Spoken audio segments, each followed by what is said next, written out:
Hey everyone, so have you ever been in that situation where you feel like you've totally nailed the Hindi past tense, but then someone corrects you and you're not sure why?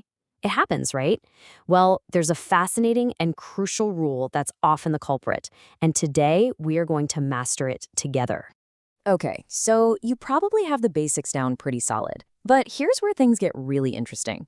What happens when your verb actually involves an object? When you're not just walking, but eating something. That's where a special golden rule comes into play that pretty much changes everything. Let's get into it. All right, first things first, let's warm up with something you're probably already comfortable with. We're talking about the simple past tense with what are called intransitive verbs. Basically, these are verbs where the person doing the action is the one calling all the shots. You remember this, right? For actions like walking or sleeping, the verb ending simply changes based on the gender of the person doing it. So if a guy says, I walked, it's chala. If a woman says it, it's chali. In this world, the subject is the boss. Simple and straightforward. But what about verbs that perform an action on something else? Verbs that kind of need an object to even make sense?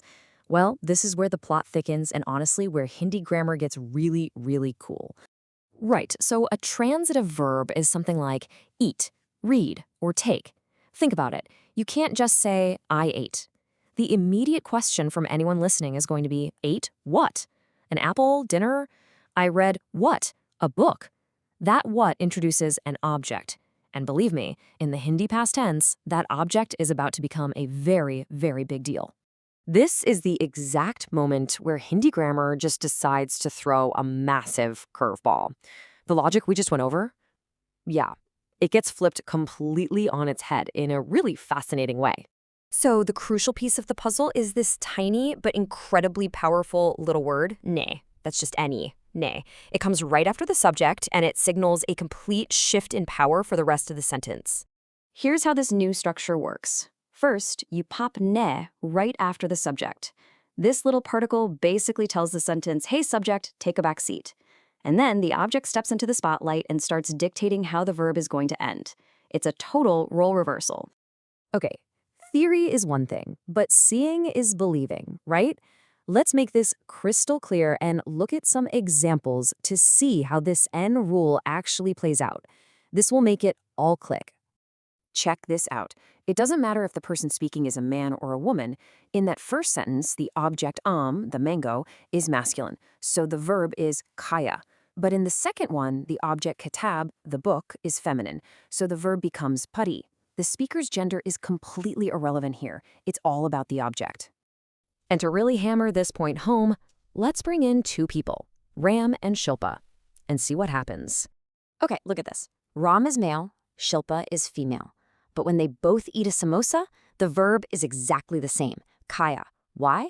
You guessed it, because the object, samosa, is a masculine noun. It's the only thing the verb cares about.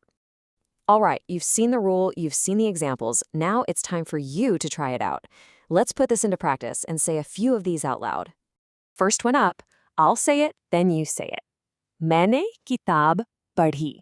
Remember, it's padhi because the book, kitab, is feminine. Your turn. Great. Now for this one. Ram ne samosa khaya. And the verb is khaya because samosa is masculine. Go for it. Okay. Now you're on your own. How would you say Shilpa read a book? Take a second. Think about Shilpa. Think about the book. Who's in charge of the verb here? I'll give you a moment. And the answer is Shilpa ne kitab padhi. You got it. It has to be padhi because the object kitab is feminine. Shilpa's gender doesn't change a thing. Fantastic job. Okay, one last one. And this one's a little trickier. How do you say Ram ate 2 idlis? So think, idli's a feminine word, but now we're talking about 2 of them, so it's plural. How does that affect the verb ending? Perfect. The verb becomes kain to agree with idliyan, a plural feminine object. See how the verb just perfectly adapts to whatever the object is? Once you see it, you can't unsee it. So we've gone through a lot, but this whole thing really boils down to one simple, super powerful idea. So what's the one thing you absolutely need to take away from all this? This is it. This is your golden rule.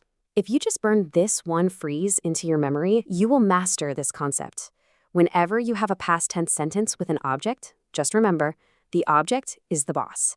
Make your verb agree with it, and you're going to sound so much more natural. It really is a game changer. Awesome work today.